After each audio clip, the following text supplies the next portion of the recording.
నమస్కారం. శ్రీ గురుభ్యో నమః. శ్రీమాత్రే నమః. ఈరోజు మనము పూజలో దేవతకి గాని దేవుడికి గాని షోడశ ఉపచార పూజలు ఎందుకు చేసుకోవాలి, అలాగే ఎలా చేసుకోవాలి అనే విషయాన్ని మనం ఈరోజు తెలుసుకుందాము. పూజలో షోడశ ఉపచార పూజ అంటే ఏమిటి? మొత్తము షోడశ అంటే 16. ఈ 16 కలుపుకుంటే దీన్ని షోడశ ఉపచార పూజలు అంటారు. మీకు ఉదాహరణకి మన ఇంటికి ఎవరైనా అతిథి వస్తే వారిని ఎలా స్వాగతిస్తాము అనేది చెప్తాము. ముందుగా లోపలికి వచ్చేటప్పుడు కాళ్ళు కడుక్కోమని, వాళ్ళు లోపలికి వచ్చాక వాళ్ళకి కూర్చోమని ఒక ఆసనం గాని ఒక కుర్చీ గాని వేసి, అలాగే వాళ్ళకి తాగడానికి నీళ్లు ఇచ్చి, మనం మామూలుగా కాఫీ టీ ఏదైనా వాళ్ళకి ఇచ్చి, ఆ తర్వాత వాళ్ళు రెస్ట్ తీసుకోవడానికి వాళ్ళు స్నానం చేసి వచ్చిన తర్వాత వాళ్ళకి కూర్చోబెట్టి కంఫర్టబుల్ గా వాళ్ళని కూర్చోబెట్టిన తర్వాత వాళ్ళకి భోజనము, అలాగే మదర్పిత చందన తాంబూలము, అంటే ఒకప్పుడు మామూలుగా తాంబూలాలు అవి ఇచ్చేవారు. ఇప్పుడు మామూలుగా భోజనము చేసి వాళ్ళకి విశ్రాంతి తీసుకునేందుకు ఒక గది ఇచ్చి వాళ్ళని అక్కడ విశ్రాంతి తీసుకోమనేవాడు. అదే విధంగా మన ఇంటికి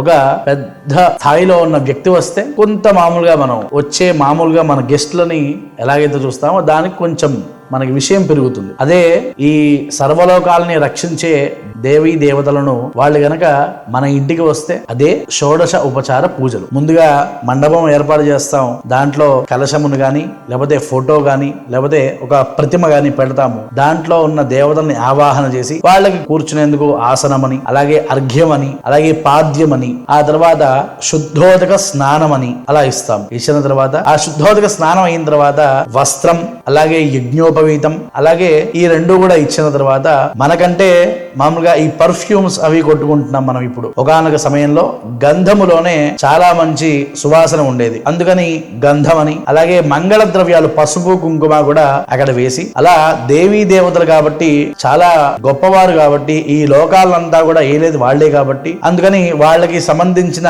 అష్టోత్తర శతనామము 108 నామాలతోటి వాళ్ళని పొగుడుతూ చేయడం వలన మన కోరికలు సిద్ధిస్తాయి. అలాగే తర్వాత ధూపమని, అలాగే దీపమని, ఆ తర్వాత మనం ఏదైతే ద్రవ్యములు చేసుకుంటామో దాన్ని నైవేద్యంగా వాళ్ళకి పెట్టి ఆ తర్వాత మనమే ఆ ప్రసాదాన్ని స్వీకరిస్తాము. అయితే ఆ తర్వాత తాంబూల హారతులు ఇచ్చిన తర్వాత మంత్రపుష్ప ప్రదక్షిణలు చేసి ఆ పూజను పూర్తి చేస్తాం. కాబట్టి దీన్ని షోడశ ఉపచార పూజలు అంటారు. ఇలాంటి కార్యక్రమం నుంచి గణపతి పూజ మొదలుకొని చండీ అమ్మవారి హోమము దాకా ప్రతి దేవతకి కూడా ఇదే విధిగా షోడశ ఉపచార పూజలు ఉంటాయి. దీంట్లోనే మళ్ళీ ఇంకో 2 రకాలు ఉంటాయి. ఒకటి లమిత్యాది పంచోపచార పూజలు అంటే 5. ఇప్పుడు ఇందాక చెప్పాం కదా షోడశోపచార పూజలు అంటే 16, లమిత్యాది పంచోపచార పూజలు అంటే 5. అవి లం పృథ్వీతత్వాత్మే గంధం, హం ఆకాశత్వాత్మే పుష్పం, యం వాయుతత్వాత్మే ధూపం, రం తేజత్వాత్మే దీపం, వం అమృతత్వాత్మే అమృతోపహార నైవేద్యం. ఇవి మాత్రమే చేస్తాం. అలాగే ఇంకొక పూజ కూడా ఉన్నది, అది